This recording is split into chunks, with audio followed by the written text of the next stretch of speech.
The art that stays with you isn't the art that necessarily pleases you. It's the art that names the thing stuck at the back of your throat, the one that you couldn't quite say out loud and then makes it real.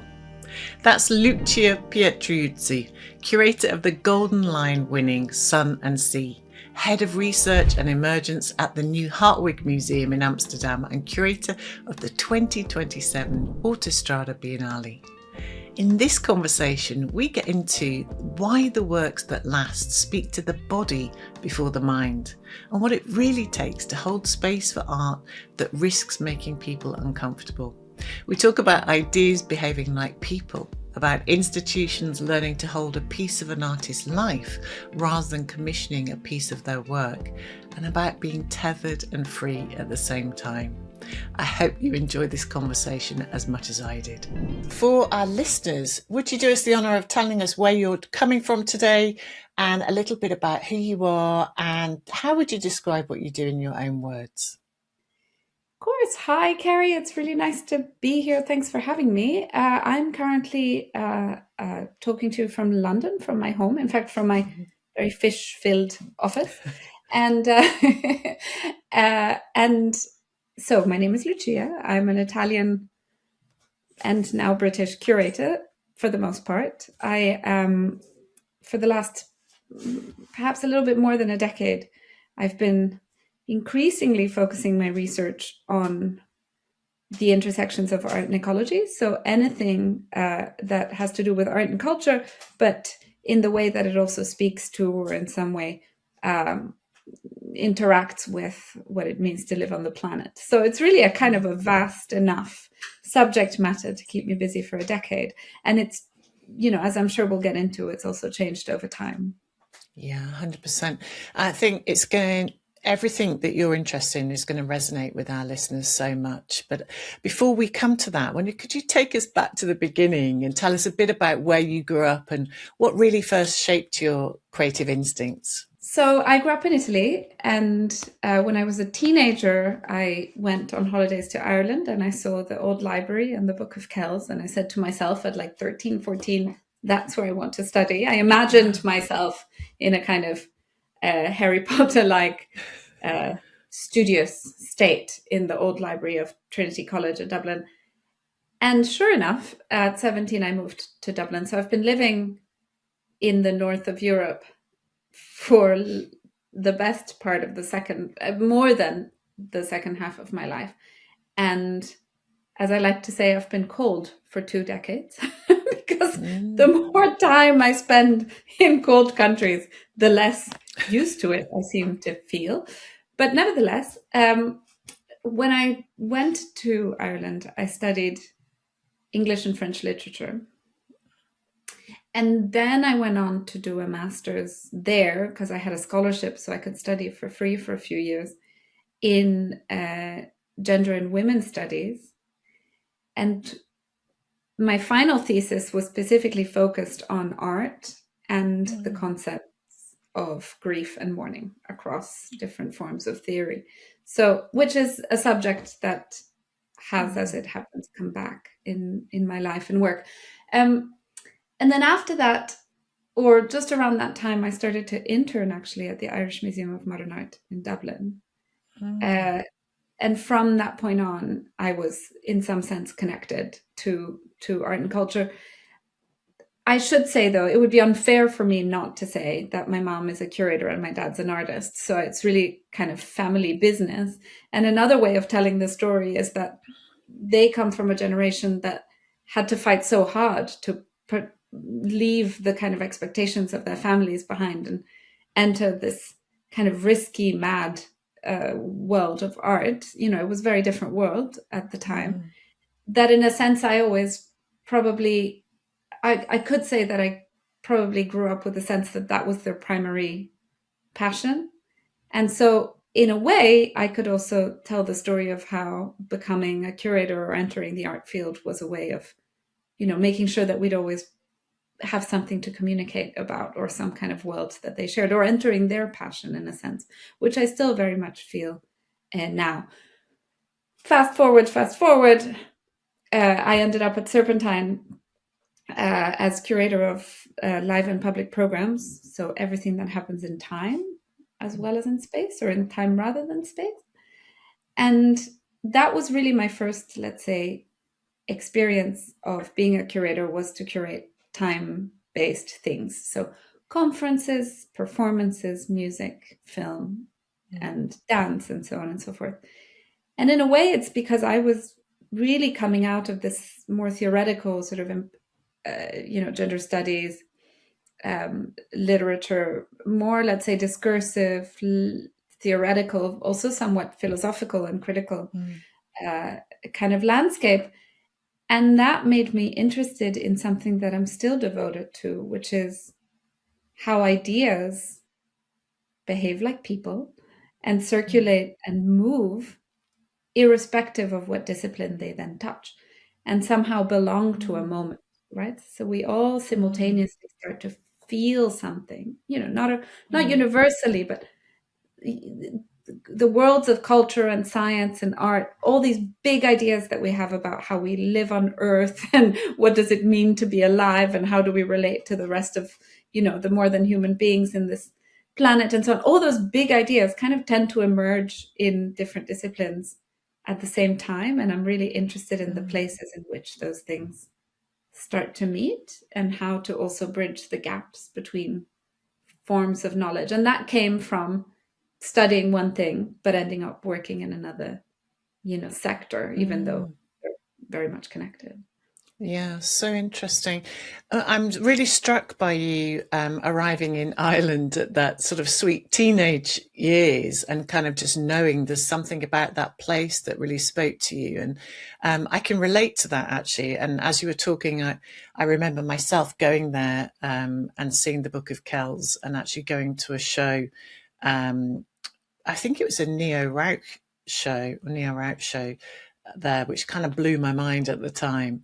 And so, but there's something about that kind of threshold that you're at, when you made that decision. It seems like a remarkably self-determined and kind of self-knowing decision to make at that time. And I'm curious, what do you think it was about the kind of the context of Ireland that really resonated with you so much? First of all, I'm a Capricorn, so decisions like I'm going to go there tend to be decisions I end up sticking with. But I probably didn't know it at the time. It was more of an instinct. But there are quite a lot of cultural connections between Italy and Ireland.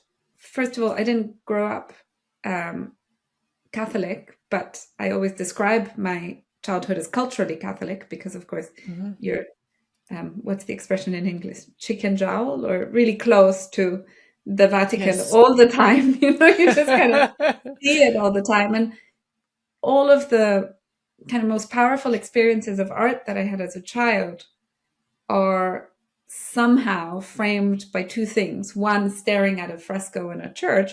Two, my dad whispering in my ear what the fresco was, what story from the Old or New Testament or what other, piece of history the fresco was depicting. So I really have I associate the devotional and the artistic from a very early age. And of course, Ireland is also culturally Catholic by and large. And so even though these things don't end up being part of day-to-day life, I still very much felt the presence of devotion and religion, many of them, in fact, in the country and the culture. There's also a warmth to Ireland that, for example, I very much lost when I moved to the UK. I remember moving from Dublin to London and having this feeling in the evening that, someone was going to break into a fight. And I'd never had that feeling in Ireland. There was always a kind of escalation of the party when I went out. I mean, of course, it was different times before the recession and so on. And I felt in London, at least at the beginning, a kind of escalation of the tension more than the party over as the night wore on. Yes. But so that was a big factor, I think, a kind of intangible connection between culture and religion, even though, let's say, in a non-institutionalized way. The second one is probably the importance of Irish literature in, you know, the landscape of English speaking literature. I mean, it's an amazing legacy. Mm. And it was the reason why, I mean, aside from this fantastic image of myself in the old library, the legacy of Joyce and Beckett, without a doubt, was the Yes. reason why I wanted to study literature there specifically. Yeah, makes a lot of sense. Actually, as you were talking earlier, I was thinking about storytelling, that image of your dad kind of whispering about the stories in the church. And I think there's something about sort of Irish literature and also the rhythm and the sort of, the music. I mean, it's corny, but the musicality of the language and the way of communicating stories. I think that deep tradition makes a For lot of sure. sense for me in terms of thinking about the you and that kind of time-based experience, which is really, you're talking about an embodied experience of a moment in some way, aren't you? Where there's a kind of experience of some connection and communication, but it's felt through the body, which is also a relationship again back to that kind of religious kind of devotion, but also that the fervor that is around kind of paying deep attention to an idea makes a lot of sense. That's rooted in religion too.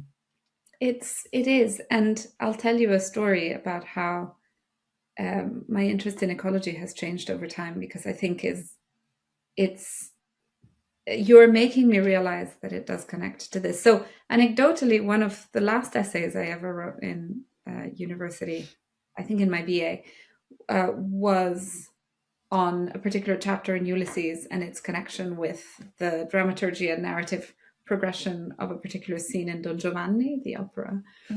So there's a kind of early, I mean, I was a huge fan of particularly Mozart's operas from the very beginning. Again, that came from, I think, probably also my dad singing it at home, singing the magic flute, and fell in love with Don Giovanni when I was really young. And so this passion for opera has kind of course, followed me. And I've worked with a number of artists that in some way work with choirs or with singing. And, you know, probably one is the example that comes up to mind most of all, and that we can talk about later. But this connection between ritual and ceremony, devotion, and the place of art is, I think, a very important one. It's been argued, not just by me, but by many colleagues, particularly as we spend a lot of time at this kind of cross point between art and the planet and planetary life, let's say,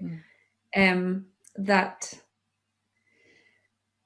in societies where the institutional aspect of religion has taken a sort of side step or has lost its day-to-day structuring power, art sometimes does take up that space. So takes up the space of ceremony, of ritual, or of the sacred. Another very lay way of saying it is that when we experience art in time, when we're at a theater or in you know, at the opera or wherever, you know, in a museum witnessing a performance or whatever, there are certain moments of magic where, you know, because of, call it telepathy, call it hormones, call it whatever, being together spirits something that exists within the group. And I've often been interested in how to hold those kinds of spaces, how to also generate them and invite people in spaces that are kind of intended to offer the possibility of that. And it happens so much in the way that I work with even conferences. Like, I would never organize a conference per se, but what I would be interested in doing is you know, gathering people around a certain number of ideas. I've always described them as stars. You know, throw a few stars into the sky and see what kind of constellations come up together in relationship between the organizers, the participants, the audience, and so on. How we share that space and how that sharing can itself bring meaning or be meaningful or, you know, embody certain things. Of course, emotion is a very important factor in this. So from devotion to emotion, let's say, that's a continuum that I'm really interested in working with. And to a certain extent, even though I have a terrible tendency to over intellectualize things, be they physical or emotional or whatever, nevertheless, I find myself much more willing to offer things like emotional registers or affective kind of positions rather than go, this is the concept of this particular show, because I want to say this thing about what the now is or what the future holds or what the past is or how we live on this. I don't love to say any of that stuff. It's not my place. But what I love to do is bring together, let's say, coordinates that can help us share, some form of meaning, some form of experience or object, if you like, quote unquote object. Yeah, I love that you said that. I think as you were talking, I was thinking one of the things that I love, and we will talk about one very good example of it in a moment, is that those registers that you're talking about are, as you said, they're not just relying on language to communicate. So there's a non-verbal communication and transference of energy, for want of another way of saying it. And so that it can be felt. One of our other guests, Amati Golding, described it as, thinking through the belly. There's that's sort of the belly register, the heart, the body register, then there's the brain register. All of it's working together.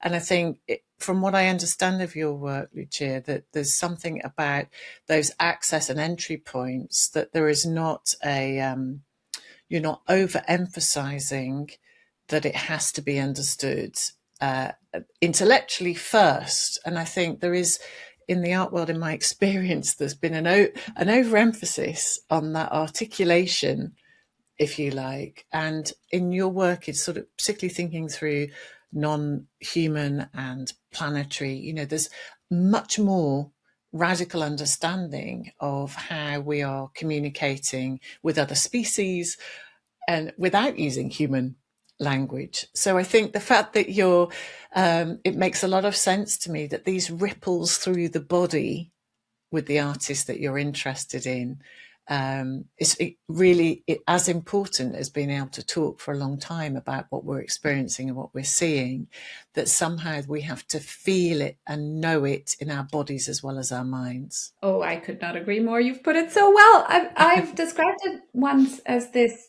a kind of insight, or what people like to call epiphany, a moment of connection, be it intellectual or physical or emotional or whatever, brings with it a kind of ecstatic pleasure.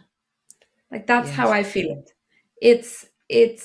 I do this job because I believe in art and in the kind of importance of bringing people in the kinds of spaces that we've described. But I also do this job because I am constantly exposed to forms of insight that give me a kind of physical pleasure. So it's a kind of, I say that ideas behave like people. They can be incredibly seductive and incredibly kind of encompassing. You can fall in love with them too. So it's really there. And I've had this experience in Venice this year at the Venice Biennale. I've just come back from the Venice Biennale, and some of the most beautiful and powerful works that I have seen were works that in some way spoke to a notion of being extremely present. Exposed, almost extremely embodied, extremely present. There was forms of exhaustion, forms of risk taking, also physical risk taking, forms of also grief, the expression of grief. Works that somehow, even though oftentimes they were framed by an enormous amount of wall text and discourse that say this is about this and that, the works that struck me the most are the ones that I didn't have to read anything to know how they struck me, how they hit me, and to instinctively even know what it's quote unquote about, right? Because by and large, my perfect understanding of the subject matter of the piece is, in my opinion, secondary to my instinctive and intuitive understanding of all of the different possible understandings of the piece, or all of the possible different ways in which that piece resonates with X, Y, and Z, you know. Yeah, I'm So so happy to hear you say that. And regular listeners to the show will know that that is music to my ears, because I think one of the things, particularly artists listening, worry about is that the dominance, I think, to some extent, is that they think they have to stitch it up for the viewer.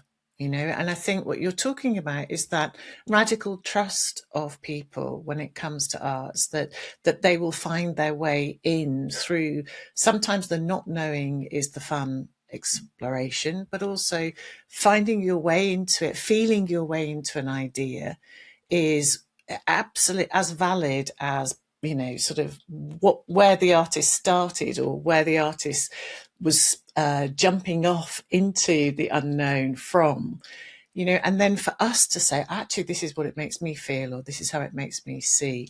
I know the listeners are going to want to know, what was one of those pieces from the Venice Biennale, if they weren't lucky enough to travel there or to see it? Can you describe a work that touched you in that way? yes, absolutely. I'll mention Elegy by Gabriel Goliath first, because in a sense, if we compare it to the work I'm about to mention, which is Florentina Holtzinger's Austrian Pavilion, in a sense, it has a much, let's say, less in your face presence, let's say. But to describe it, first of all, it's installed in an absolutely beautiful church. It's a multi-channel video in which each video shows women taking turns by sort of stepping onto a little pedestal, singing a particular note, the same note across all of the videos. And you can see the kind of principle of it is that each woman kind of gets up on this tiny pedestal stage, sings a particular note, and then as she runs out of breath, she steps away and someone else takes her place. In that context, what you then hear is a choir of the same note with slight modification that is somewhat continuous, but within which you kind of perceive somehow this kind of running out of breath and picking up the relay and so on. And so the amount of support, you know, the amount of connection between the singers, the amount of sort of mutual support that work instantiates or puts on the stage is so powerful that, again, I absolutely, have no, I read the wall text, and it's consistent with what Gabriel's, commitments are. And it's absolutely sort of speaks very powerfully to the questions of violence against LGBTQI communities, and particularly communities of color. It speaks very powerfully to that. The work hit me in the gut before I went to the wall text, right? And it can speak then to a bunch of other situations also. So that was one. The other is, of course, Florentina Holtzinger's Austrian Pavilion. For those of you who haven't heard of it, it's amongst the iconic images that are circulating online, the nude woman upside down in a bell, ringing the bell, is probably the most visible, let's say, the image that will have been seen the most. The Hartwig Art Foundation, which I now work in, was a lead partner for the pavilion, so we are incredibly proud of it. Of course, I would love to claim any credit whatsoever. I've only just joined Hartwig, so I wasn't involved. I think my of course, the curators and commissioners of the pavilion and my director, Beatrix Roof, have extraordinary instinct, and Florentina is brilliant. It's a work it's a practice, let's say, Florentina's practice. It's a practice that will not be easily digested by most. There's violence, there's extreme endurance, there's also quite a lot of kind of abject things in a lot of the performances. very, very strong imagery, blood, and sometimes things are happening really on stage. I mean, most of the time, the experiences that you're seeing on stage are not simulated, including sex. So let's say that if I'd read about it, I mean, this is my very personal opinion. It's not speaking to any, and this is not party line at all. If I hadn't experienced the performance of Florentina on directly on stage ever, but of course newspapers love to describe it as like, and there's blood, and there's poo, and there's vomit, and there's sex, and there's this, and there's that, and then, which gives you a sense that it's just a kind of grotesque, extreme shock value set of things. What it doesn't say, to experience this, let's say secondhand, what it doesn't transmit is how much space there is between things, how much tenderness there is between the participants, and the extent of devotion that each performer has to have towards Florentina, towards the artist, but also towards each other, to be able to support themselves through such, let's say, feats of endurance. And so I was lucky enough to go to see one of the Etude performances that Florentina held outside in the lagoon one of the mornings of the days of the Venice opening. And without giving, let's say, too much away, there is a moment at which two quite difficult to stomach things happen. And you could feel that the audience just was holding their breath. One of them, I think, well, two, let's say these two things happen, and you can sense that nobody's breathing and that something is happening in everyone's stomach. And then the performers come down, and there's a big high five. There was, it's just completely unscripted, a big high five and a hug between the two who had done this, Florentina and one more. And in that moment, I personally burst into tears, sobs and sobs and sobs. I couldn't stop. It was like half the directors of the museums of the world, and I just couldn't stop sobbing. And in that moment, it sort of, my entire kind of presuppositions about the practice just flipped entirely. It took a complete kind of 180. And I realized, we have forgotten this so much, because art has been, very strongly disciplined in the last years. There are things that it needs to say. There are ways in which it needs to say it. And on the part of then public institutions, there are big audiences to be made, and there are, big public institutions having to make populist choices. In between those two, I had forgotten about the kind of art that you could say, you know what, I didn't like it, but I know that it was a masterpiece. Now, for the record, I loved it, so it's not the case, but it's kind of this kind of oppositional or potentially confrontational thing with something that doesn't necessarily make you feel comfortable. Yes. Is a fundamentally important capability that art has, that it's good to continue to entertain, to support, I think, and to entertain within our consciousness, to keep alive.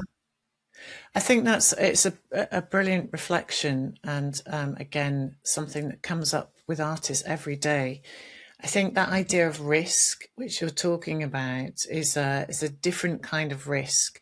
And it's a funny thing, isn't it? Sometimes I've had the same experience, Lucia, actually, when I've been on a group tour with other curators or directors of institutions to different countries, and I suddenly notice I kind of have a very careful, I don't know, like some kind of silent decision that we've made somehow about what's good, and that's sort of also being aware of when other people stage good things, or things that we like, and we get very excited about the fact that, yeah, that's a great work. But actually that idea of like, like that got under my skin, I didn't like it. And I often say to artists, I actually learn more when I see things that I have a really strong reaction to, and I can't quite say that I like it, but it did something to me. And it's provoking those questions, and that real challenge that you're talking about. I think it's also related to the time that we give something, which has changed, hasn't it, since when you started curating and when I started curating. Our relationship to how we experience art in institutions has changed, actually. And so that the devotional that you're talking about, and the feats of endurance, and what we can put the body through, as well as the mind and our emotions and our experience, sort of moving towards spectacle, or it's a different experience, where people were expected to take people on a high intense transformational moment, but within like seconds, because that's the attention span we're kind of expected to deliver. And so I wonder if you could speak to that a little bit, because it's something that you clearly have been grappling with in your work. And I think maybe for listeners, it might be the moment that we actually talk about one of your most famous shows. Certainly. Is that okay? Because I think it's a really good example of what we've been talking about, where something works on all of these different images. And one thing I was really struck by, so it's The Sun and Sea, which won the Golden Lion in 2019, and has continued to tour, because it's entered somehow our collective consciousness, cultural consciousness in a way. And it's a weird thing, because it does work as an image, which is a striking thing for a performance, where the image alone makes you want to enter it somehow. So I wonder if you could talk to us about sort of also how that piece has evolved over time, and what your relationship is with it now. Maybe tell us a little bit about how it came into being. Of course. And here's the example of a performance that is a completely different register, visually, emotionally, to something like Florentina's Pavilion this year. So Sun and Sea is the love child of three artists: Vaiva Granite, who's a writer; Rugile Barjukaite, who's a theatre and film director; and Lina Lapelite, who is both a music composer and a musician and a performance, let's say, an artist in the performance art world. If you put together those three expertises, you kind of end up with opera no matter what, because it's the form that brings together writing, a staging and dramaturgy and music as well. Sun and Sea was conceived as a piece that you look at from the top, around 5 meters above the stage, is what we consider to be the best position to witness it from. And what you're seeing is an artificially reproduced, let's say, beach taking place indoors. Sunny beach, but happening indoors. So it's filled with sand, and there's people on towels, and there's toys, and there's, water, not the sea, you don't see the sea, but, buckets of water and kids playing with them. And there's dogs on the beach, and there's, all kinds of things are happening. Ice creams sometimes appear, and so on. On the beach are also a number of, let's say, characters who alternate in singing particular arias or songs, and then choral pieces that bring everyone, let's say, all the singing characters together. I should say there's also non-singing characters, including friends, family, and so on of the team. At least in Venice, we were all kind of on the beach.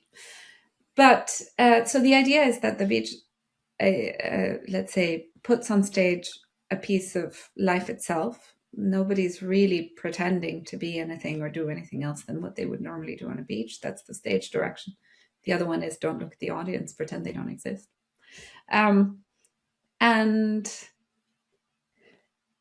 over the course of about the kind of 1 hour long loop that the performance is constituted by, ideally the loop just repeats endlessly. So as an audience member, theoretically, you should be able to enter at any point and exit at any point once you've realized that this beach might never end.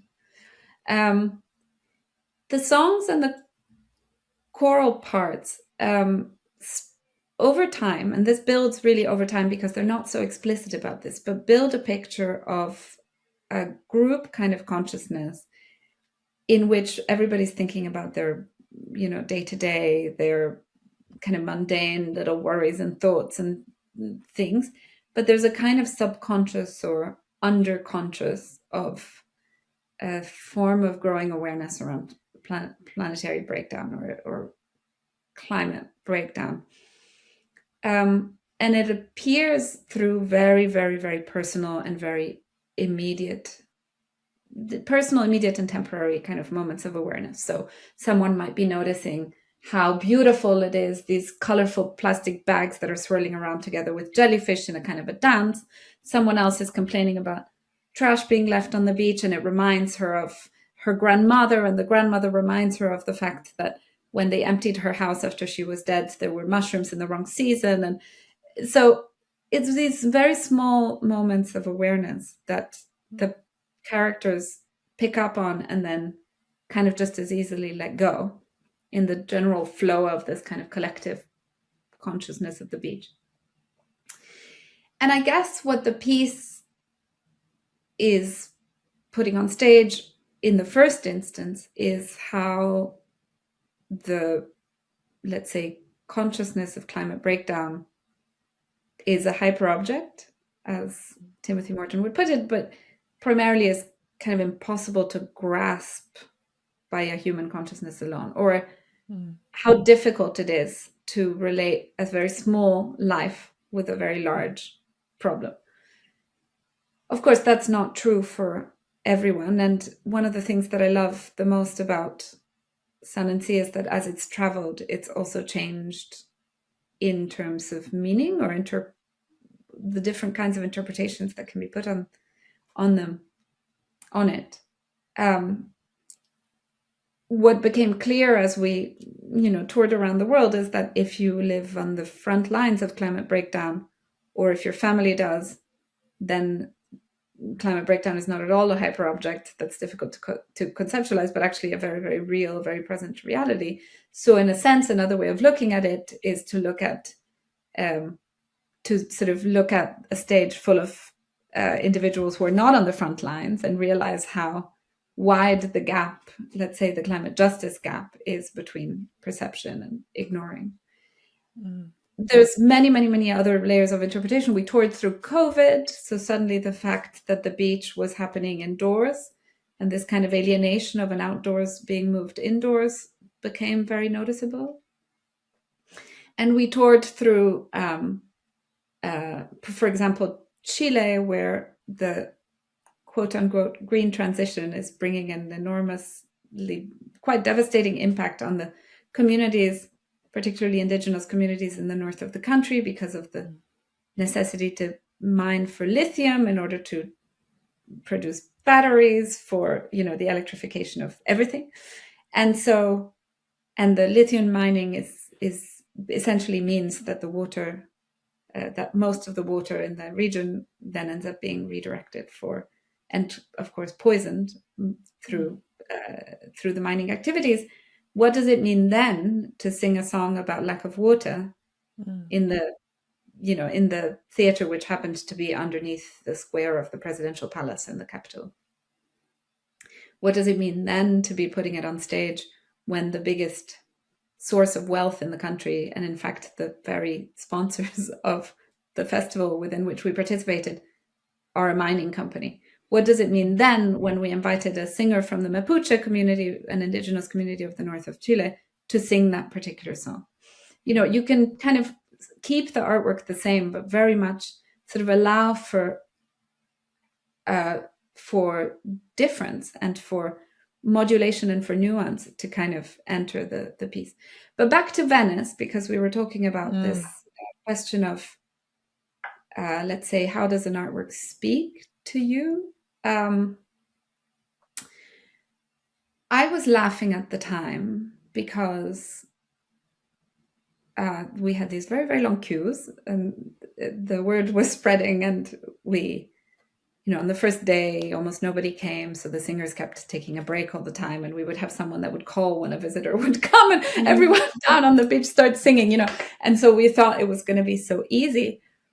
Then, of course, we ended up with 2 or 3 hour long queues outside the pavilion for 6 months. So we had to very quickly build a new infrastructure. We started from literally our children. I mean, my son basically grew up on that beach. He was 1.5 when we started touring. He's 9 now. We don't tour that much anymore, but as in my son and I. But still, it was a very kind of family affair. So why did you have these very, like sunglasses and everyone dressed in kind of designer clothes, all black, and coming in annoyed that they've been waiting or whatever, I am the art world, don't you know who I am kind of situation, and then come out in tears. Why did that keep happening? And even after the images circulated in clips online and so on. And so I joked at the time, I think the art world is having a nervous breakdown. That was the joke during opening week. But what I realized later is an artwork that stands the test of time is one that speaks not to your mind, but to something that's stuck at the back of your throat. Yeah. And in a sense allows you to release that. And in saying that thing that's stuck on the back of your throat exists, it's also saying you exist, right? Mm-hmm. So you have a relationship to it that is, entirely about making sense of what it's like to be a particular person in a particular place alive on this planet today. That also is the reason why we're not all moved by the same work, right? But these works that somehow end up kind of sweeping through an enormous number of visitors or people are not necessarily, I really take issue with it. They're not necessarily the ones that please you the most. We're not talking about sort of immersive projection of a Monet, That's fun for a day and you can take your kids there.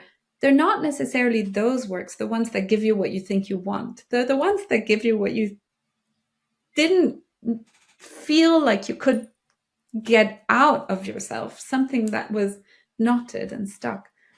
Yeah. So you see, Florentina Holzinger, Rugile Vaiva and Lina, such different artists making such different work, both of them through the medium of quote unquote performance, with such different emotional registers.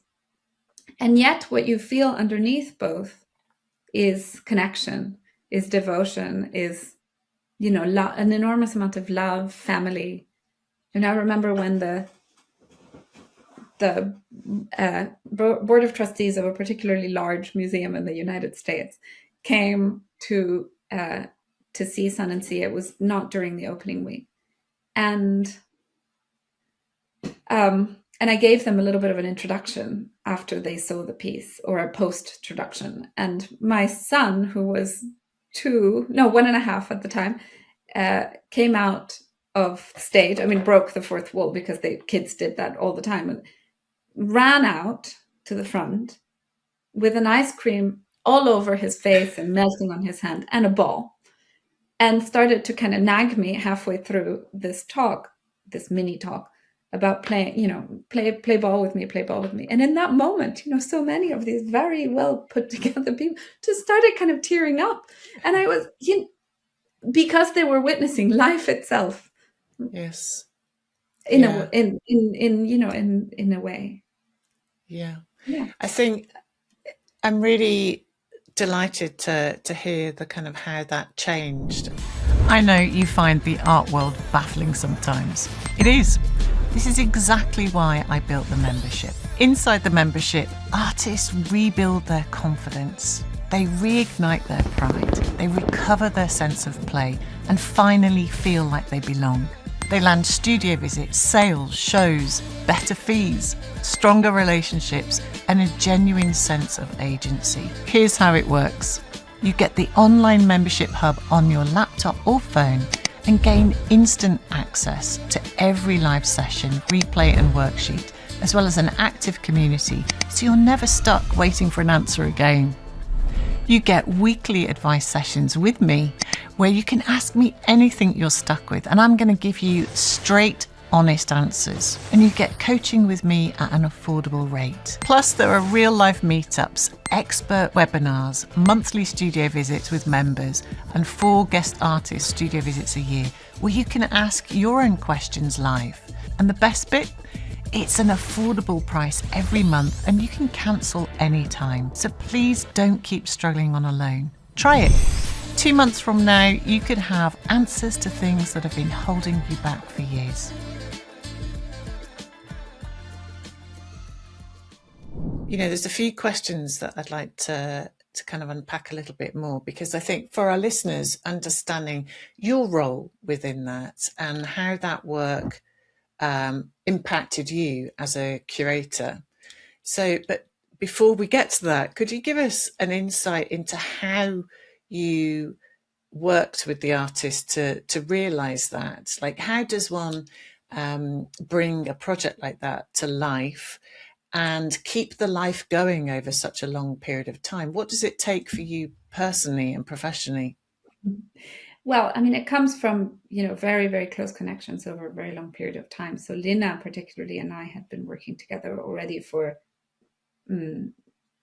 almost, probably a little bit less than a decade, on different performances at Serpentine and outside. I was a public programs curator at Serpentine at the time. So when I contacted Lina and proposed to her that we make a proposal for this work to the Ministry of Culture of Lithuania for Venice, a version of this piece already existed. It had been developed by the artists and shown in Vilnius. She didn't think I was completely mad to propose something like a performance with 15 characters for a more than 6 month exhibition. But we kind of jumped on it in the spirit of friendship, I suppose, which is how I got to know the other 2 artists. And of course, that friendship has now extended to that, to this group of people. We then worked a lot together on the translation into English of the libretto, which also changed, of course, in its re-proposal for Venice. The kind of audience experience aspects of it, so this kind of coming in and out question, this infinite loop, was something that we spoke a lot about. The venue, of course, where to present it, and in what way the piece could relate or create tendrils with the city. We presented it inside a military zone that had never been open for 40, I think the last 40 years, to the public. We worked with the cooperative, screen printing cooperative of the male inmates of the prison of Venice to create the catalogue. That was a brilliant concept by Benjamin Reichen, a fantastic designer from the collective Abaque. And we, also worked with the city of Venice to repurpose the beach into the sand, into playgrounds for a city that is notoriously unfriendly to children, as we found out by having so many of our little children there. In some ways as well, the framing of the work was jointly, let's say, agreed. After the presentation in Venice, I heard from one of the artists, I think live in an event, that she felt that this kind of ecological message of the piece was more my interpretation than anything inherent to the piece, which I thought was hilarious, because it's now referred to as the climate opera Sun and Sea. And of course, that's not fully true. I mean, she herself was inspired by a particular book, on ecology and the environment to write the libretto and so on. But I would say, I joke that a curator's role is 50% psychotherapist, 50% wedding organizer, because you're somehow always stuck between this layers and layers and layers of intimacy with the artist in the process of making, and the very, very practical aspects of how that work hits the public, hits the time, and so on. And I would say that the work that I do with artists in general is often this, even though sometimes I might follow the commissions or new works from the beginning. Sometimes I join them halfway through, and so on. What I would say about Sun and Sea is that all these different layers of interpretation that have come with touring and with moving have been things that we've been sort of thinking about very much together. So when there's little tweaks to the piece, little cameos by particular people, performers or practitioners from the, let's say, local environment, or ways of contextualizing the piece within particular realities, then that's work that we have done very much together. I will also say with some nostalgia that I had to stop touring with the piece for the last few months because of too many commitments. But it feels like a family. It feels like a family still, and I think that that's something that very much transpires when you experience the work. So it's something you've been developing, and it's been growing. It's almost like a stone or a rock that's gathering moss as it goes, and you're very much still connected to it and wedded to it. So, I mean, I know the listeners will be curious about how would you go about fundraising for something that enormous? You know, where did you start, Lucia? Oh, that's a fun story. I think enough time has passed to be able to confess that we opened with about enough money to run 2 weeks. Whoa, so brave. Brilliant. And I remember the commissioner, Rasa Antanaviciute, a fantastic and extremely responsible human being, kind of saying to me, I think the Biennale organizers are going to be livid. You know, we've made a commitment to stay open until November. How can we then go to them and say, oh, oops, you know, sorry, we've run out of money like 2 weeks later. This was before the Lion, before the queues, before any of it.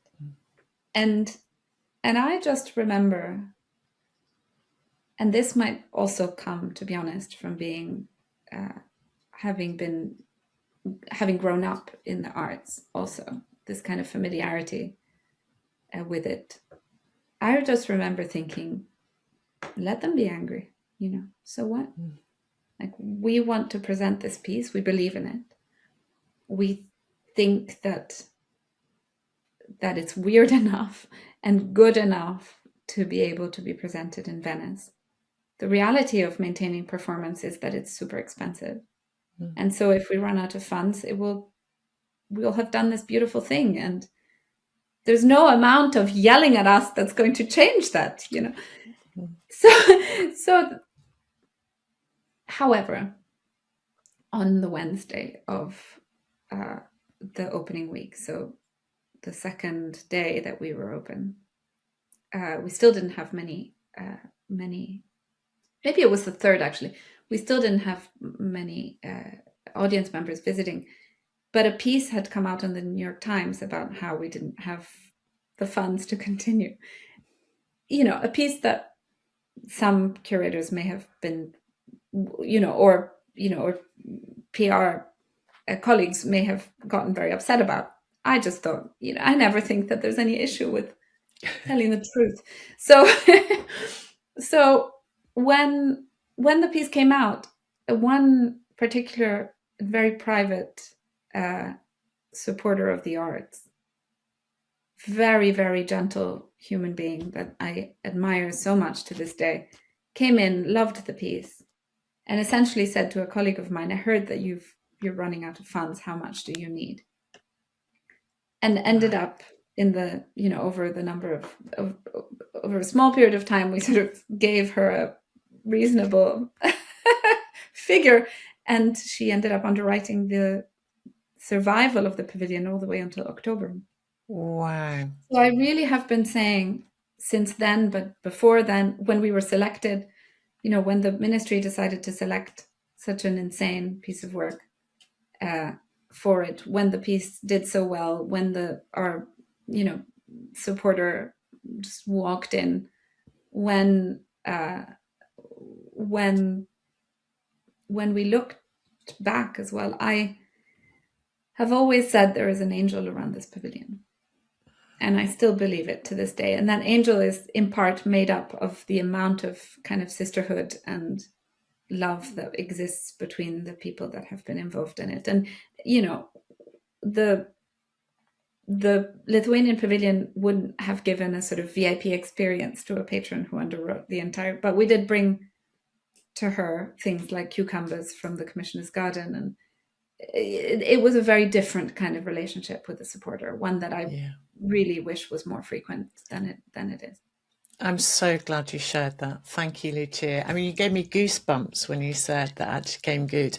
But I do want to pick up on something, because I think your tolerance for risk in that moment is incredibly important, because, actually there are curators, thankfully, like you, who put their neck out for artists and art projects and do that kind of stakeholder management thing. But you were working for the Serpentine at the time, or working with the Serpentine. And I'm curious as to how did you manage that relationship where you were presenting something, because you were, in a sense, you're still working and representing the institution, right? So how did you manage that kind of potential fear, or was there a fear from the institution that you might not be able to see it all the way through? No, there wasn't. And that was because the two activities were quite separate. I was lucky enough to work with Hans-Ulrich Oberst, who is, of course, manages to be everywhere at once. So he was always, as a boss, he was always someone that saw the benefit in his, let's say, employees having independent activity. And so I was always allowed to curate independently, to come up with projects on my own and so on. I should also say that the entire kind of Serpentine infrastructure was incredibly supportive of my work. So I remember Hans-Ulrich going all over town saying to everyone that they needed to come to the Lithuanian pavilion. I wasn't 100% sure that he'd seen it yet when he started to spread the rumors, but he did, of course, come almost immediately. But I feel like he was already kind of telling everyone to come before even seeing it, which is a huge kind of leap of trust. And of course, it was really great to be able to bring then Sun and Seed back to London, held by Serpentine, and at the time it was the London International Festival of Theatre and Lewisham Borough of Culture. So, to be able to also bring it home, in a sense, was a great, let's say, privilege. I don't know. I mean, my current boss is equally as happy and supportive of independent work, and for that I'm very, very grateful. And there's so many things cooking also outside of the institution. As far as risk taking is concerned, I would never want to disappoint an artist. I would never want to organize something where the work they're not happy with their work, or the bills aren't paid, or something at the level of it's our job to support art. So something that falls short of that. But on other matters, we're not operating on hearts in a war zone here. We are in the field of experimentation, and we can be very honest about that. I think you're right. We're not dealing with heart operations, and it is art. But I think one thing that I'm sure you're hearing all the time at the moment, as I am, is that artists are feeling that institutions are worried about the social, political climate. And so the appetite for risk, not just financial, but kind of also in terms of content, feels quite precarious right now. And so one thing that I'm incredibly warmed by is your attitude to supporting artists and helping making that happen, but also your tolerance, that, and sort of knowledge that you can handle whatever comes your way, that you're going to deal with it. So I wish that we could bottle that and pass it on to a lot more people, if I'm honest, because I think that you're absolutely right. The not knowing and learning as we go is really important for great artworks. And thank God that you did take that risk, because it's gone down so far as one of the significant artworks, of our decade, which is a phenomenal thing to pull off. And to some extent, the levels of risk at all those different levels is very often what actually makes a work have that frisson, where there's so many things that you put in place, the things that were known, like it had been tested a little bit beforehand. But if anyone who's done anything in Venice, and I've worked with artists who have represented their country at Venice, and it's rock hard to pull off a project in Venice. It's rock hard. So, there's risk at every single level, but actually that kind of community that you built, it sounded very much like you were in the thick of it with the artists. And I think that's also, but there will be things that you had to do that perhaps wasn't their job to do, in terms of actually managing some of the other things. And shielding them from that whilst they worked on the concepts or the kind of the moments.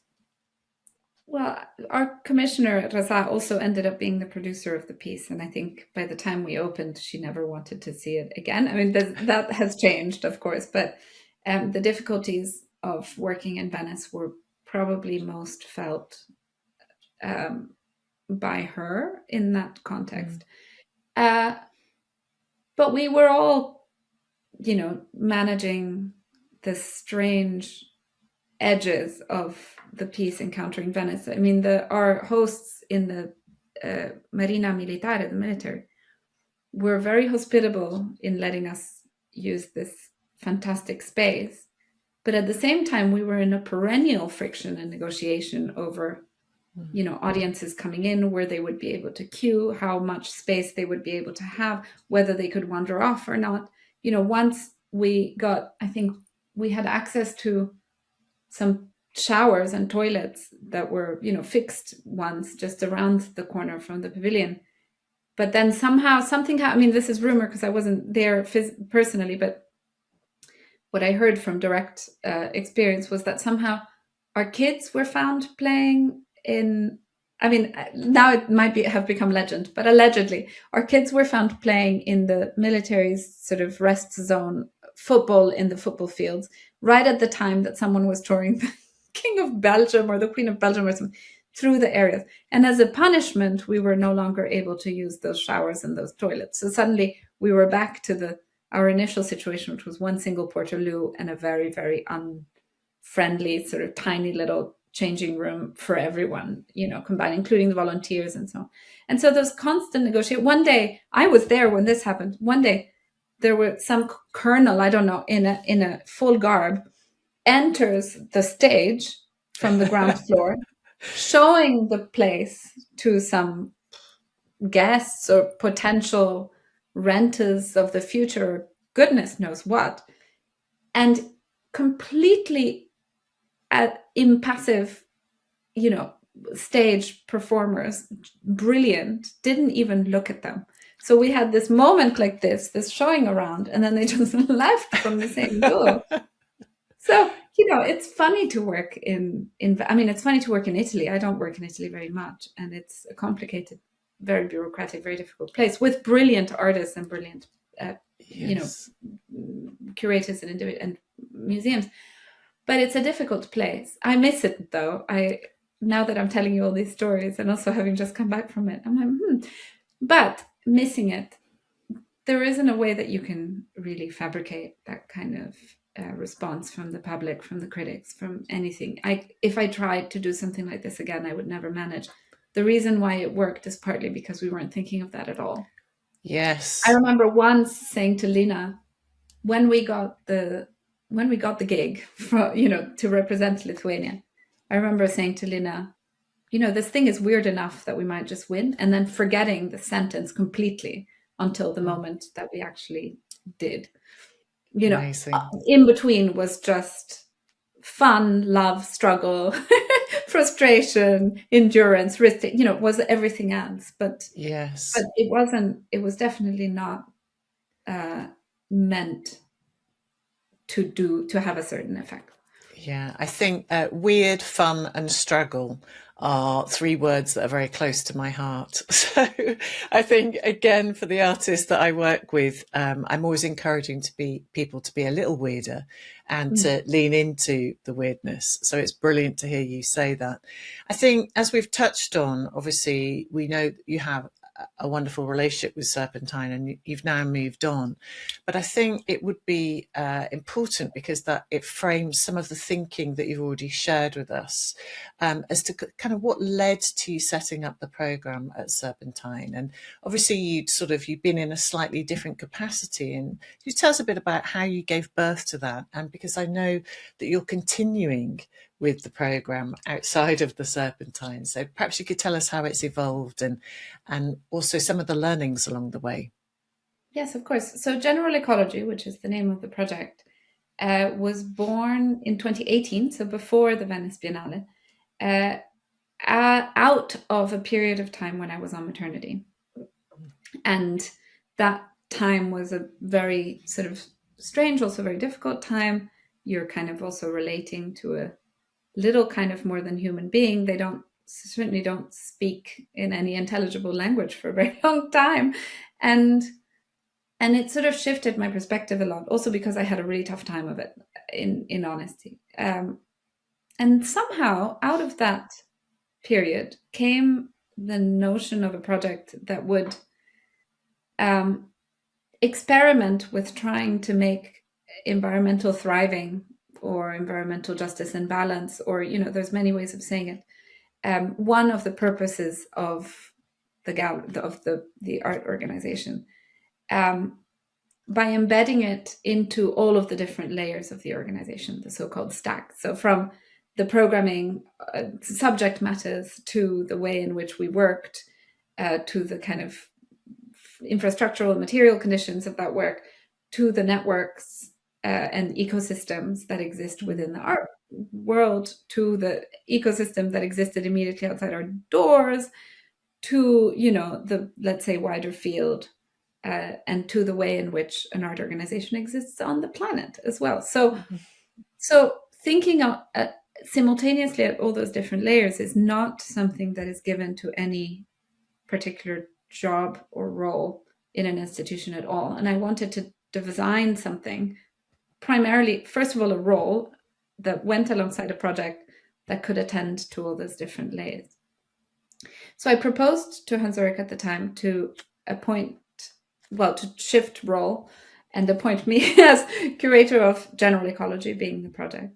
And then slowly built this project over time. And because of, at the time, my, agency, my budget really, but was for live and public programs, very practically the project started from being a redirection of that budget towards live and public programs that always had something to do with ecology. So it really started as a research project more than anything, one that sort of drew the ecological, I suppose, questions out of anything else that Serpentine was presenting. So, on the occasion of such and such a show, we think about this and that. That kind of formulation was very helpful at the beginning. Of course, the project was had this kind of double effect, and of also kind of putting forward an image of an organization that was concerned with the ecological to an audience, and then growing that community of audience as one that's then reflecting back this image. So over time, with a lot of iterations, and thanks also in part to the extreme visibility of a project that also had to do with ecology and the environment, which was the Sun and Sea in Venice. Over time, there started to be this kind of readjustment of the organization as a whole in the face of its own image, an image that it had already somehow unwittingly kind of put forth or created, which is we have something to say and something to do in relation to ecology and the environment. And that has since then taken an enormous amount of steps. So, I didn't curate the exhibition of Tomás Araceno at Serpentine. That was my colleagues. But as part of that exhibition, Tomás had the gallery install solar panels on the roof. I didn't necessarily, so I wasn't involved in all the projects like this, but the idea was to have a kind of nervous system that could hold that research and hold that, let's say, identity on behalf of the organization, so as to prompt it to sort of feature it into its, let's say, raison d'être, or its kind of main missions. And indeed, over time, the General Ecology Project evolved in a department that we called Ecologies. That was because I was really keen on that aspect of our work being represented at senior management. And the first actions of that was to embed our ecological ethos into the organization's, let's say, mission, and the big papers that drive the organization's kind of work. So the mission statement, the vision, all of that happened much, much, much later. You mentioned that the project is continuing. I was, very generously, Serpentine agreed for me to take the intellectual property of general ecology with me, so that it may find other homes and other iterations over time. I'm still, currently too busy to actually make it land somewhere, but the idea is, I believe, that it would probably thrive in an academic context as a research unit. And so we're sort of looking at some options of that sort, but it might be something completely different. Yeah, I think it's really interesting because, having been on the inside of institutions, I think it's very common for individuals, particularly very charismatic or enthusiastic individuals who have research areas. They come, they infuse a program, and the institution kind of soaks it up temporarily, and then it kind of moves through, and somehow all of the intellectual research and the kind of all of the knowledge from a particular project somehow ends up as part of an archive of activity, rather than contributing to the kind of DNA of the institution. And so I wonder if you could tell us about some of the you've given us some of the projects, but kind of how the kind of practical things that are created so that an institution kind of soaks it up into the fabric of the building. Because you published reports, didn't you, that you actually shared not just internally, but you shared them internationally. So the thinking was going from local to global all the time. So you were doing your thinking in public as well. Yes, I love that. It's that notion of thinking in public. Yes, I suppose what I would say is that those permanent interventions are as resilient as there is kind of willingness, particularly at executive level. I mean, they require everyone's participation, and they very much emerge from a kind of grassroots position, but they require forms of support which are both, will and actual support, financial support. And that in institutions that already have a structure, new structure has a harder time sticking. This I'm saying, not referring to any organization in particular. This is just the case in general, that structures that are formed tend to just reabsorb and just return to their sort of shape. Exactly, yeah. Very frequently. So I think that the issue that you mentioned is a real one, and I kind of somewhat deflect your question by saying that it's a very, very different situation to be in, to be having joined an organization that is making a new museum now. And so those structures that are going to be set in place are by design going to include certain principles, that we're working on at the moment. And I'm talking about the Hartwig Museum in Amsterdam. What I'm interested in, let's say that it's the next step in my own research and experimentation, is, okay, so we've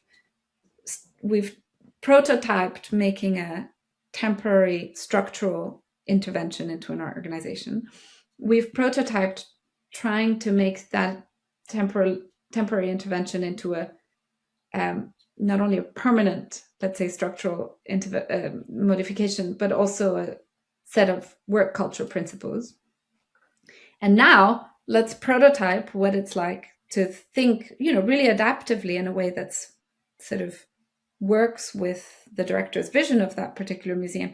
But what will it be like to think, to make those structural interventions in the very design of the place? I don't mean the building, I'm not an architect, but the way in which the museum works. And so when I joined Beatrix's team, the conversations that she and I had were very much about thinking of the museum and its various kinds of spaces as an ecosystem, and thinking about how things, ideas, people, commitments, what have you, can also just circulate through that ecosystem and be supported to circulate through that ecosystem.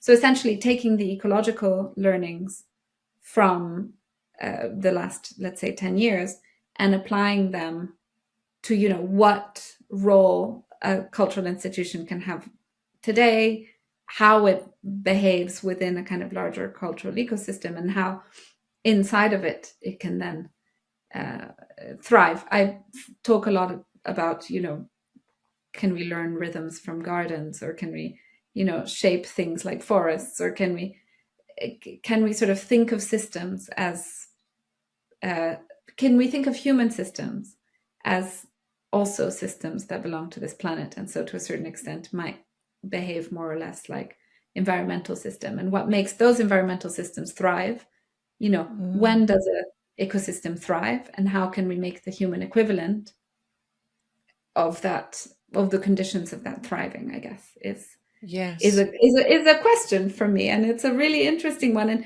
I'm very happy to fail if I have to, more than once, but it's a great privilege to be able to experiment with that, for sure.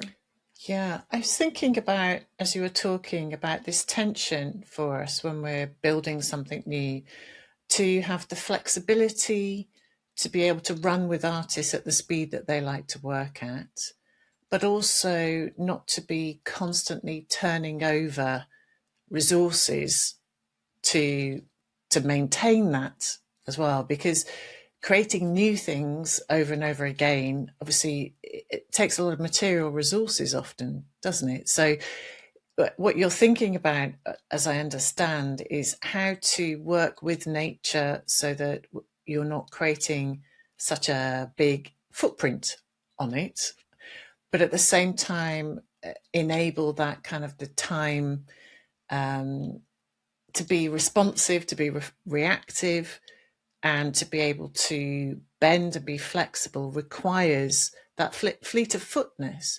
But also, as you said before, there's something about, it's very hard for artists to do great work in utter chaos, isn't it? So there also, the tension for us in cultural institutions is like, how do you have to bend very flexibly, but also have some systems so that artists don't feel overwhelmed by the kind of it's too fluid or too organic, that sense.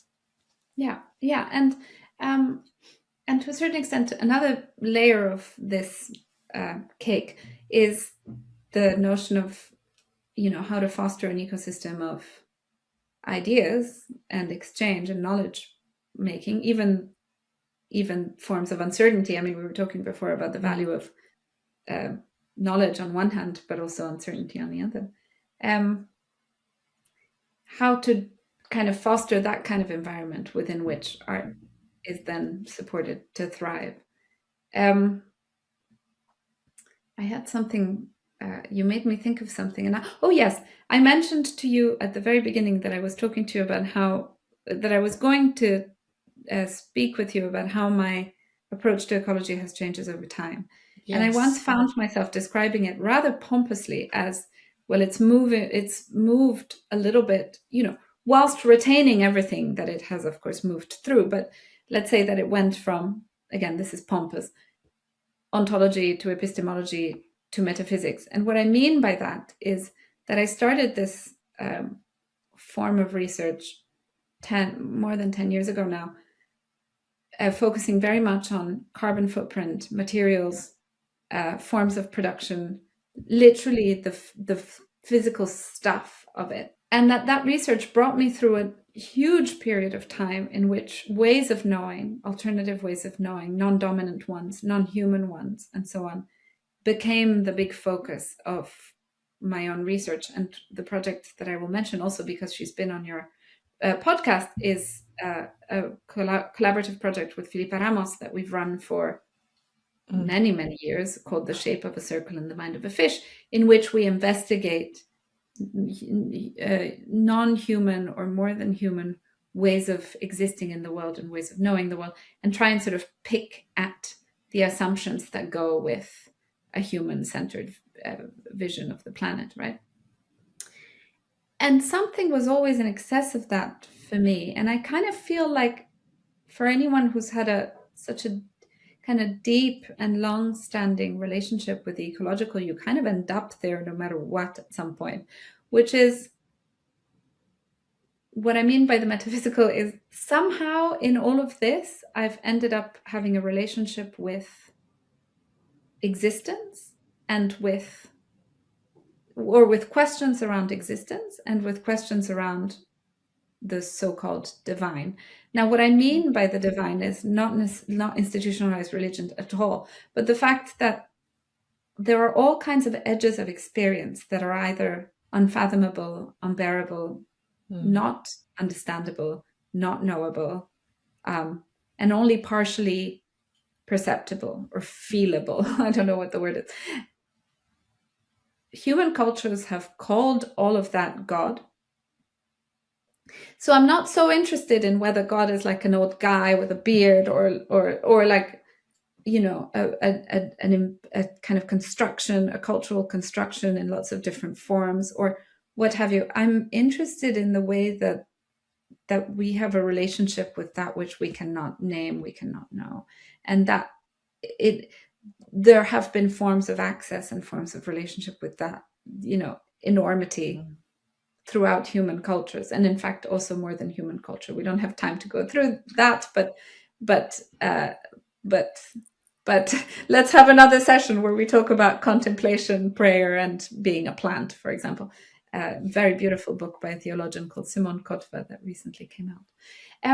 So what I mean by that is, whilst I am still fundamentally concerned with ways in which organizations and institutions must attend to their environmental responsibility, I see now, after a long time, and this is just my own personal, the shape of my devotion, I see now that relationship to be a very expansive one that has to do with, how art sits at the edge between that which we can fathom and that which we cannot, and how it itself has a responsibility to attend to that space, whether it's the holding of ritual and ceremony, as we were talking about at the very beginning, or it's really just this touching of something that we can hardly kind of touch within ourselves and within the kind of wider ecosystem. Not to mention the fact that the planetary as a whole is somewhat unfathomable itself. And so, so I guess things become less packageable in the way that, yes, I don't think that I can make a TED talk out of that, but I think that, but I would be lying if I, came to you, and I would be lying to myself if I came on your show and said things like the time is now to act, I believe all those things, but that's not what my job is specifically. Yeah, I think I'm with you in that, because of what I do in terms of helping people to think different thoughts about themselves and others. Really, is helping people to master thoughts to shape reality, let's say. So unsurprisingly, it leads me to consciousness and, talking a lot about that and thinking a lot about how artists try to access something and be braver in accessing the unknown. And, it feels scary to access the unknown. And it's always struck me as kind of odd as to how humans set up systems to make themselves feel better about the unknown. So whether you call it religion, whether doctrines or laws or whatever it is, that the tangible, to try and make sense of something and to also compare, is this what you mean? This is what I mean. So then we have a whole manifesto so that we can all ascribe to that manifesto. But the nuance in consciousness is enormous. So I think in a way that kind of the bravery to travel into the unknown is one of the things that I'm deeply committed to with artists, and that so much can change without actually making anything when we attend to that first. And so I'm really with you in terms of that. And I'm also conscious, people talk about having more space and more time and care, and it's hard to grasp those things in terms of what we mean by that. But I think more and more I understand how much to go deeper with artists, to give them space to go deeper, to get to the really good stuff, and to get to the right, for want of a better word, the right vibration so that they can really touch people.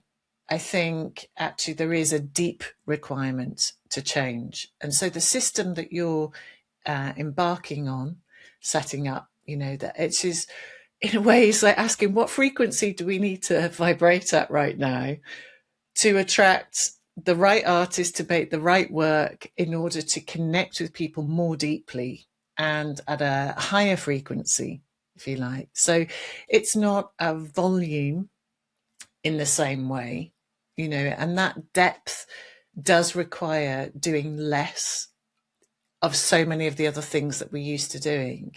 Does that make sense? Completely. I mean, you're making me think about the fact that we talk about it a lot with my partner, actually, how unbelievably polyamorous the relationship of a curator to artist is, and how genuine, it's one of the few cases in which it sort of works without having to make too much of a fuss or organizational thing about it. It's love. It's really love. I mean, I'm not saying that every relationship that I've ever had with an artist has been completely fusional and whatever, but there is value in at least stating the fact that those are intimate and long-standing commitments and forms of devotion. They are, they at their best, they can be. And I think that the work often shows that. And so, how do you then kind of scale that up into thinking through what a museum can be? It's really about conditions of production, conditions of emergence. I mean, my emergence is actually in my job title these days. How do you kind of set up the conditions for things to be able to emerge, be they relationships and forms of intimacy that then lead to forms of work or ideas? How are the conditions of the emergence of ideas kind of made present, made possible, made manifest? Yeah, I love that. Let's make it tangible for a moment for our listeners, in terms of just thinking about something that you took away from all of these multifarious roles that you've been in terms of one thing that you would like to try in this new space. Because, actually you're in the middle of developing this new place with, again, an incredibly exciting thinker, Beatrix Ruff, that you talked about. So great minds working on this new institution. And, do you have a hunch of something that you'd like to test out first?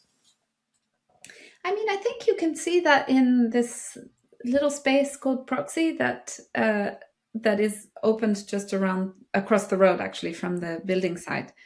Proxy is a testing ground. I'm also working with brilliant other colleagues, Ivan Cheng, who is an artist and a curator, and he's looking after Proxy very much. Diana Campbell, who's really looking at the kind of global relationships that the museum is going to have. So I have lots of really brilliant colleagues that are taking care of these things. I'm more like thinking about them, but Ivan specifically is looking after Proxy. And Proxy, when you walk in, the kitchen aspect of it, the kitchen counter is literally in the middle of the room. And the fact that you can go any day and there's always a soup on the hob, very low, kept warm, and there's bread, and there's always free tea and coffee, and there's all these amazing magazines. I mean, the fact that you can kind of treat it as your living room, you can go stay for 7 hours. It's not a cafe, so nobody's going to ask you, what cappuccino do you want next? It's really this kind of non-space, other space, third space. There's lots of words for it, but it's sort of non-defined kind of space. Now that speaks, I think, to some commitments that we all have. Diana, for example's latest Bukhara biennial was very much focused on food and the kind of capacities, unifying, but also storytelling capacities of food cultures and their relationship with art. So food plays an enormous amount of, is enormously important to our daily life. We also cook for each other in Proxy as well. So it's not just a public facing, it's also a way of nurturing a kind of culture within the organization. And so those things are going to be brought, we're sort of thinking about them in a very small scale, literally kind of small footprint environment in order to also think about them in the future. There is the other thing that I'm very much thinking about as well is this ecosystemic aspect of how the life of the building is going to be taking place. And because there will be people kind of working there will be visitors, there will be artists, there will be things presented. There's lots of different kinds of spaces. There will be living spaces as well. So how does the life of the building kind of interact with one another? And let's say that an idea emerges at a particular point or in a particular place, let's say over lunch. How is that idea then supported to circulate from? These are questions. These are my questions. This is not, official museum kind of descriptions or anything like this. But I'm interested in how would an idea that emerges around at lunch have a kind of pathway or a set of pathways to be able to become something, right? To be then supported to become, I don't know, a book, a performance, a exhibition, a whatever. Can we make an environment that doesn't just pick something, puts it inside the museum and then lets it go, or grows something inside the museum and then tries to sell it everywhere else outside, but actually takes responsibility for the entire life of an idea of an artwork, a piece of an artist's life, maybe even an amount of time. I often say that institutions could think of working with artists less as supporting a particular work. I commissioned this work and I want it to be different from the one that this institution is commissioning from me and so on, and more in a way of, let's say, can we collectively hold up a certain amount of an artist's time, like a certain amount of years. And so there's brilliant artists like Himali Singh Soin and David Soin Tabasar who work on these really long, I've worked with them for years and years and years, commissioned and co-commissioned a million things. They work on these really long research processes. They might become interested in ice or in salt or in a particular something. And then these really long research processes that become performances and films and objects and installations and all kinds of things. And if you somehow become part of that sort of support network that stays underneath that entire process, then lots of work that might look different, come out. But ultimately what you're doing is you're sharing a piece of life. Yes. I think I totally understand that. And certainly from my time at Somerset House, where we had artist studios in the heart of the institution, that made a huge impact on the way that everybody worked there. And at Grisdale Arts, one of the things I loved about working with artists over time was exactly that, you know. But I'm also on the other side now, talking to artists a lot, and there's something about the volume of artists that need support, you know. And how do we manage that? So what you're talking about, from incubation and that kind of that growth and support over duration, I do believe that actually supporting artists over a longer period of time is a better experience. There's also certain things that it needs in place to be a great experience for everybody. But I'm also aware of, you know, that balance between how many people do we support, and how are those decisions made. And I just wondered what your take was on that, moving into this new role, because you've got the opportunity to kind of to start it from fresh. Well, I suppose, I mean, this is very much my personal response to you, which is there is a much larger the generations of artists and curators that are coming out of college are much more numerous, and then even the number of educational pathways for artists and curators are a lot more of them. The infrastructure is not necessarily there to be able to support that quantity.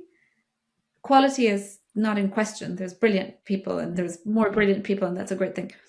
But I am aware of the fact that there is the let's say, once you come out of that pathway, having invested an enormous amount of, you know, time and money in it, is there then an infrastructure to be able to support you or welcome you? I don't know that there is, and neither do I think that it can reasonably be a single museum or organization's task to take on. I think there is a kind of realism that is coming, which is, I had a lot more opportunities than someone with my set of skills and interests coming out at, you know, today. I don't think I would get a job today, not because I'm like, just statistically would find it much harder to navigate it. And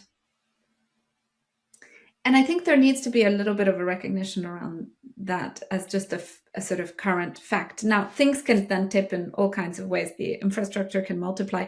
We see that that the visual arts are becoming legible to a lot of other worlds, and that there are opportunities that are emergent outside of the kind of traditional institutional art sector.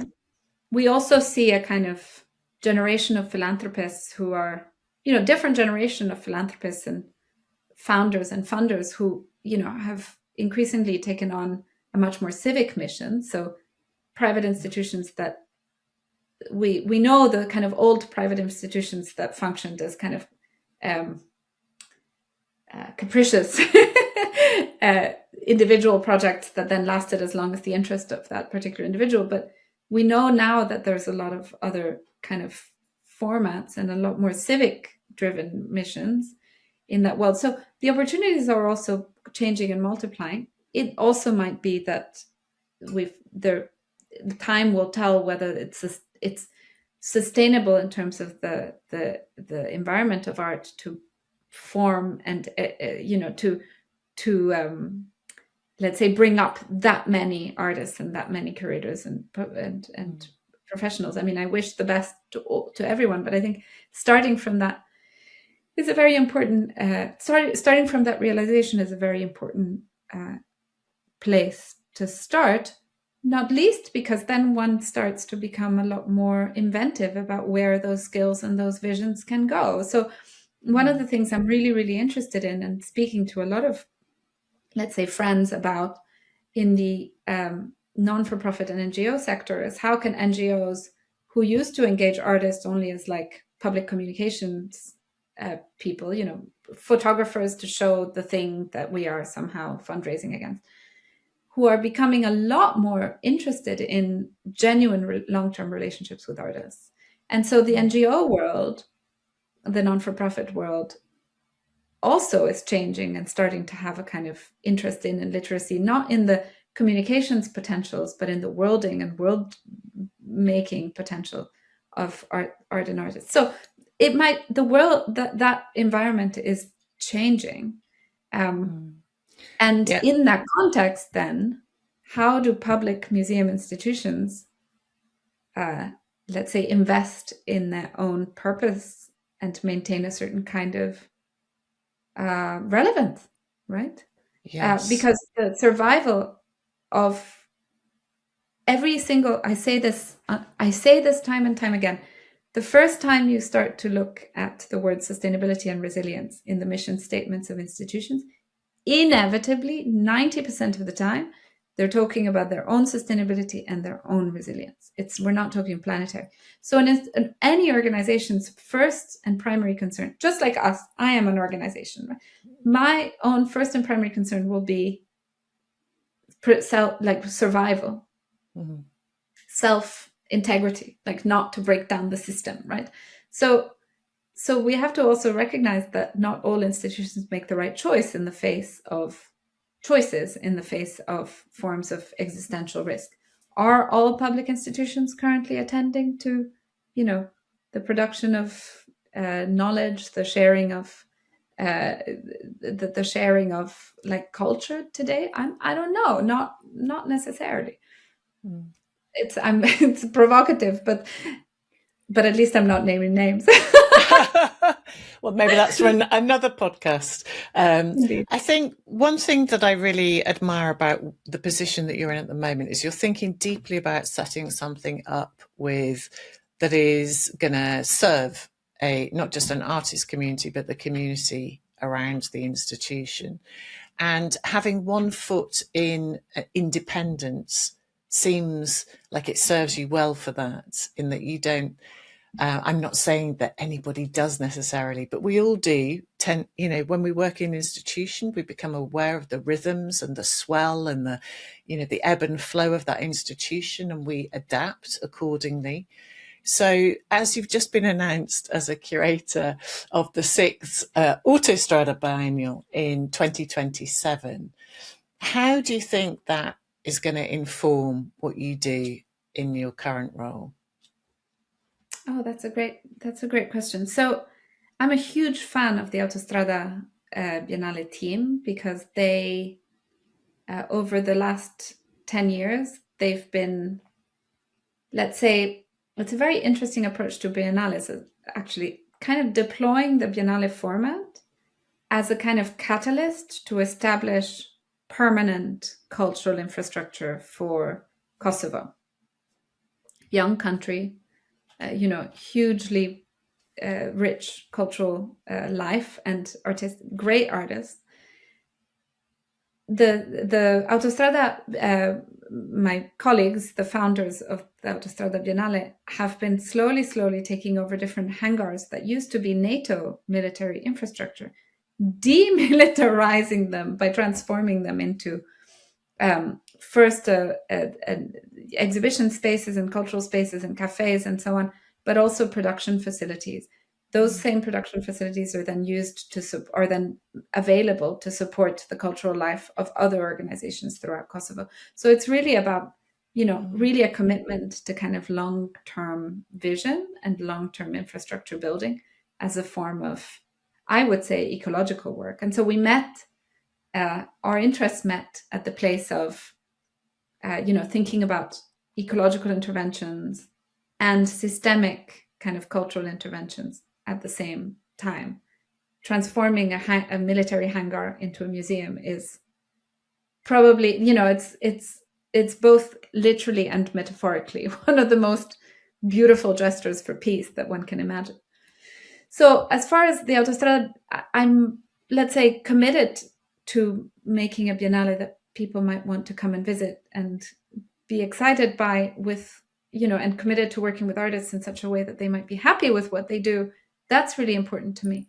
But participating in supporting the longer term vision of Autostrada is, I think, one of the things that, let's say, brings my institutional hat to the independent work, right? Thinking really about core support, thinking about long-term strategy for that support to be able to endure, thinking about its connections with the wider ecosystem. And of course, my colleagues there at Autostrada are experts at all of this. So it's just about putting my best effort into the same, let's say, mission. The other way around is equally true, because of course all the research that goes with preparing a Biennale in terms of getting to know artistic practices deeper, getting to know ones that I didn't know before, and so on, all of those kinds of conversations, and also the beginnings of commissions, or starting a new project together with some artists, may become then is always by necessity then becomes useful to the kind of general research towards within an institution and towards it. So who knows, something might travel from one place to another.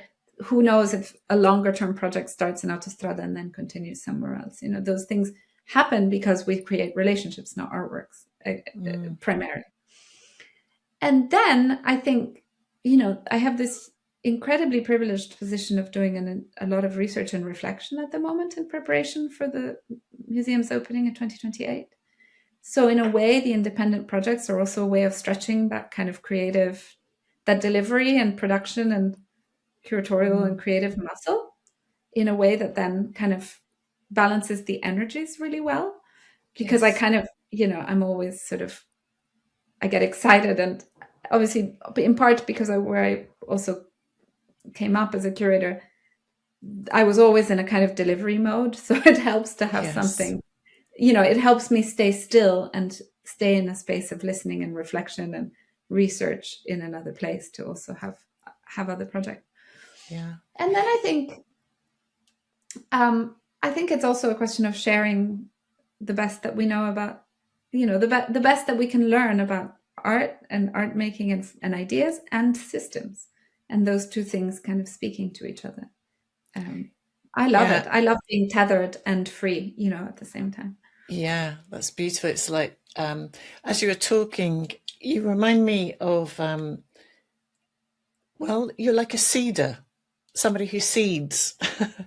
So, which is perfect in a sense. I thought you meant cedar tree. I was like, oh, that's a beautiful tree. Well, it is a beautiful tree, and it is like that. But I think it's more like, I was thinking of you more like a seed ball, so that wherever you go, you're trying to plant some seeds that actually might sprout beyond you, which I think is a really beautiful way of thinking about what you're doing, is that you want it to have more life than the sum of its parts, if you like. And so I'm curious, I have to ask, when you're starting your research for a project like that, do you have an artist who is like a touch point for you? We know Hans Ulrich has et al. Adnan that is like a constant in his life, but is there somebody like that for you that is a returning point?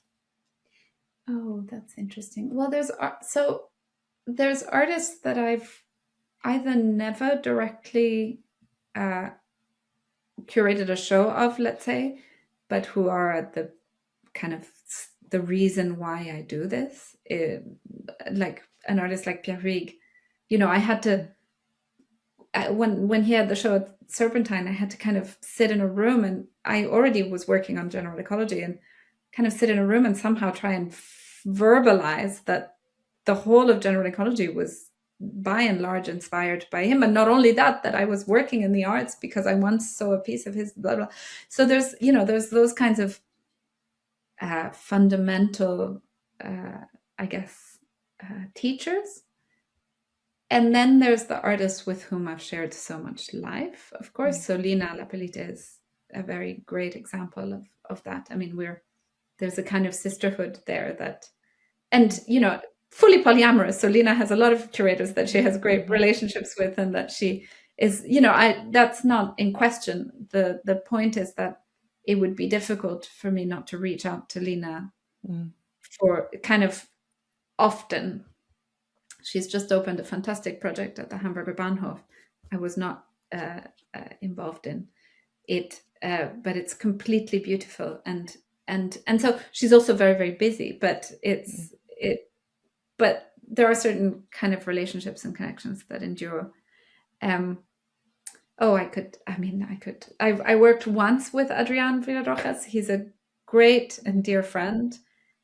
His vision is so huge always that I'm hoping to at some point have the kind of be in the kind of infrastructure that allows for, us to collaborate on something like this. But I was really excited because the limitations of the, let's say, conditions of the project within which we worked. So we invited Philippa and I invited him to participate in the exhibition that we did for the first Vienna Climate Biennale. We showed a fantastic film of Adrian's that he kind of didn't shoot, but put together by gathering webcam images during the COVID period. And that was quite wonderful because, most institutions that invite Adrián want like big sculptural installations.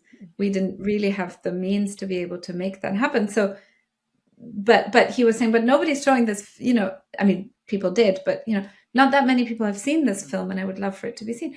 The other thing that we could do is I visited his studio in Rosario in Argentina and became very aware, something that everyone who knows Adrián's work probably knows, but how important graphic novels and comic books are in his kind of the life of his imagination. And yet Adrián had never made a graphic novel himself. So my first kind of proposal to him was, how about we work on your first graphic novel? And something extremely weird and extremely beautiful has come out, called The End of Imagination. It's not it's not circulated enormously. It was like this little jewel that we did for the Vienna Climate Biennale. You can find it, but it's not.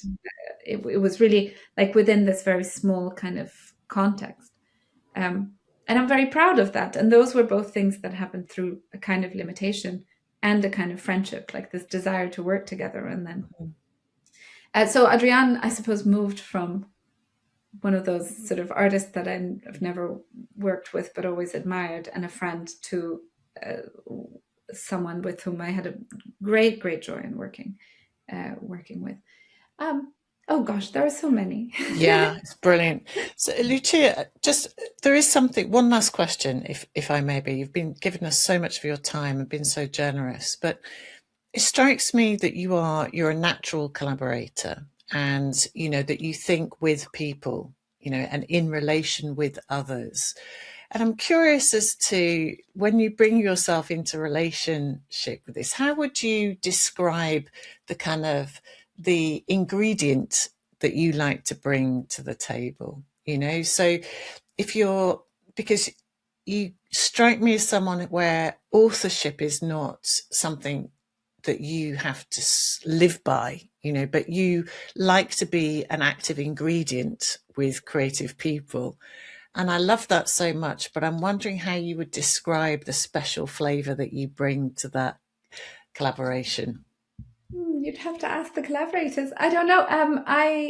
It's different in each case, and I think that means that the main ingredients is adherence and forms of intimacy, because that allows them to change depending on the context.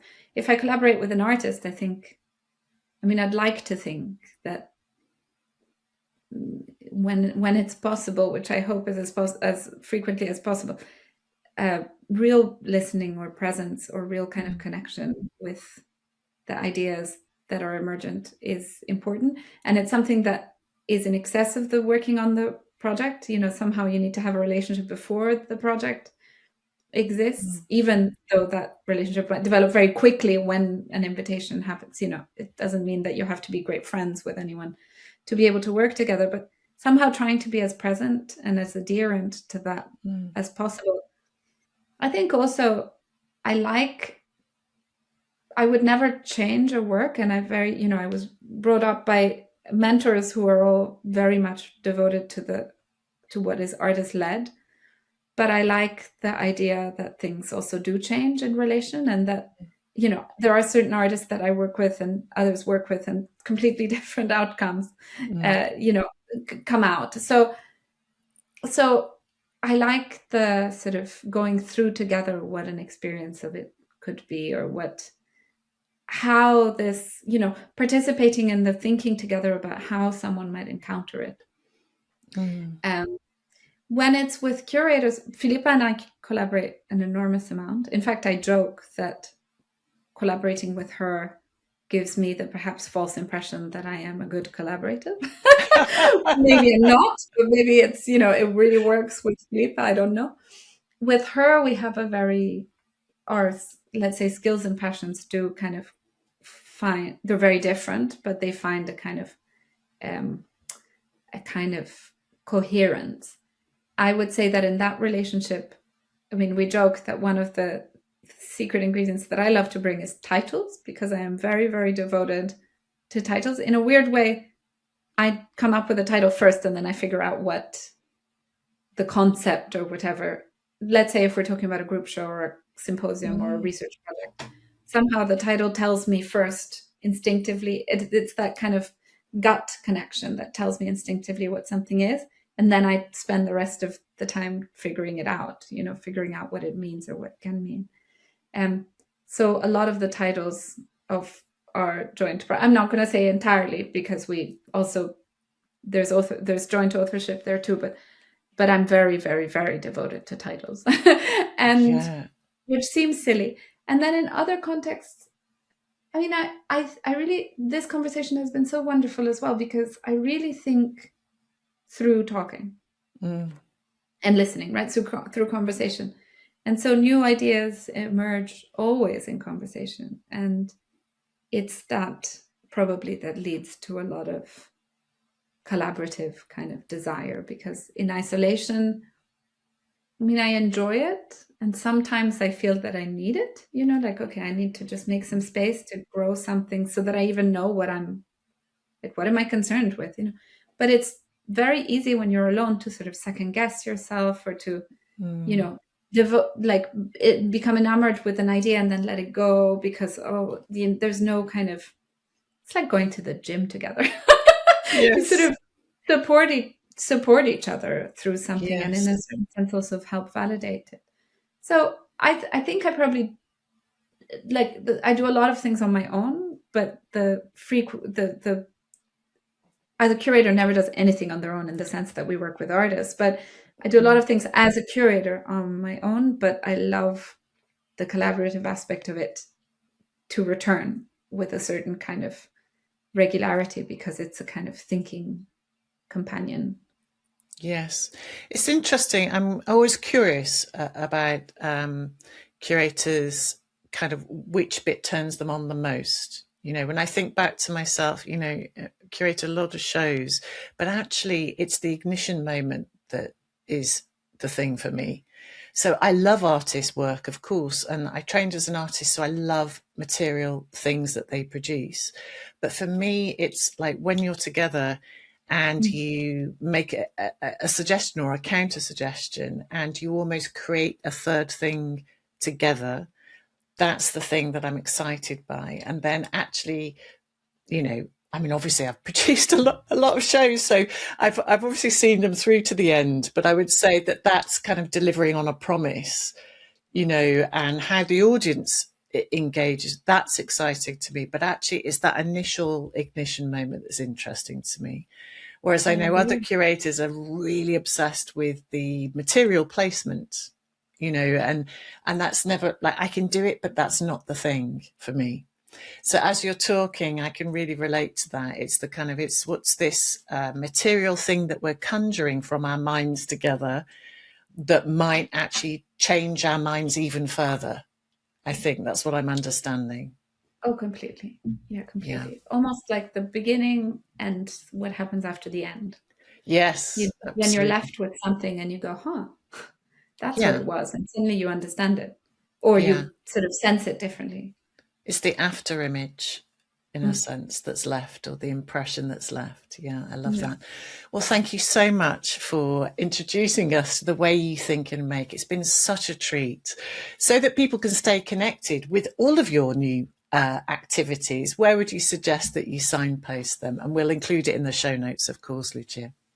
Yes, well, Philippa and I just published a book from The Shape of a Circle in the Mind of a Fish. It's a huge 400-page tome with 100 contributors from this long research project. So that's a good thing to point to everyone to.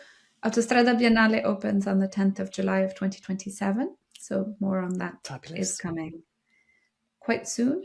And of course, the Hartwig Museum is not open yet, but the Art Foundation's activities are very much ongoing. So online at hartwigartfoundation.nl is where you find those, including also the activities at Proxy, our little living room before the house is built.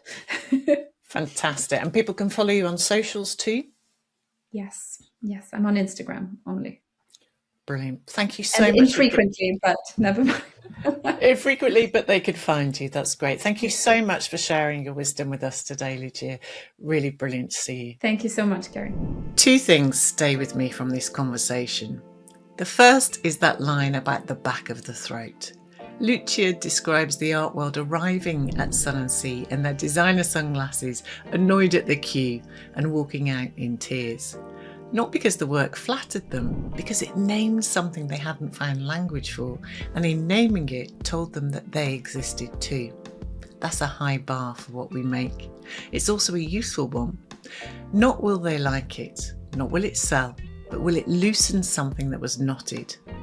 The second is her instinct for the long view. Lucia talks about institutions learning to hold a piece of an artist's life rather than commissioning a piece of an artist's work, about thinking in gardens and forests, not project cycles, about the way ideas behave like people. They need rooms to move through and time to become whatever they're going to become. If you take one thing from this, I hope you take this. The work that lasts speaks to what is stuck, not what is comfortable. Lucia, thank you. That was a gift.